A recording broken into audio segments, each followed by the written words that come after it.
एक छोटे से गांव में राम प्रसाद जी अपने परिवार के साथ रहते थे। परिवार में उनकी पत्नी शारदा देवी और उनका बेटा मोहन था। घर में प्यार, सादगी और आपसी समझ थी। कुछ समय बाद मोहन की शादी कविता से हुई। कविता बहुत सुंदर थी, लेकिन उसे अपने रूप और मायके के पैसे का बहुत घमंड था। शादी के कुछ दिन बाद शारदा देवी ने अपनी बहू कविता से कहा। बहू, आज से धीरे धीरे घर के काम सीख लो। कविता अहंकार से। माँ जी, मैं ये सब काम नहीं करती। मेरे मायके में नौकर हैं। राम प्रसाद ससुर जी। बेटी, घर चलाने के लिए सबको मिलकर काम करना पड़ता है। लेकिन कविता पर किसी की बात का असर नहीं हुआ। एक दिन मोहन प्यार से। कविता, थोड़ा माँ की मदद कर दिया करो। कविता गुस्से में। मैं यहाँ नौकरानी बनने नहीं आई हूँ। धीरे धीरे झगड़े बढ़ने लगे और एक दिन गुस्से में कविता घर छोड़कर मायके चली गई। कविता के जाने के बाद भी मोहन उसे बहुत याद करता था। उसने कई बार उसे फोन किया। मोहन। कविता, प्लीज वापस आ जाओ। हम सब तुम्हें माफ कर देंगे। लेकिन कविता ने गुस्से में आकर उसका नंबर ही ब्लॉक कर दिया।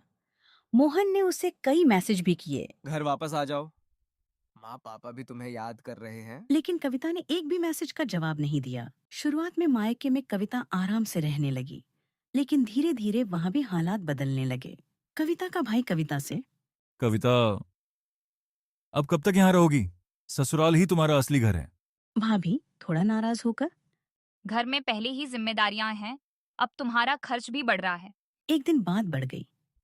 भाभी। हमेशा यहाँ नहीं रह सकती तुम। कविता का भाई कविता से। अब तुम्हें अपने ससुराल वापस जाना ही होगा। और आखिरकार उन्होंने कविता को घर से जाने के लिए कह दिया। कविता टूट चुकी थी। अब उसके पास जाने के लिए कोई जगह नहीं थी। कविता रोते हुए अपने ससुराल पहुंची, यह सोचकर कि मोहन उसे अपना लेगा।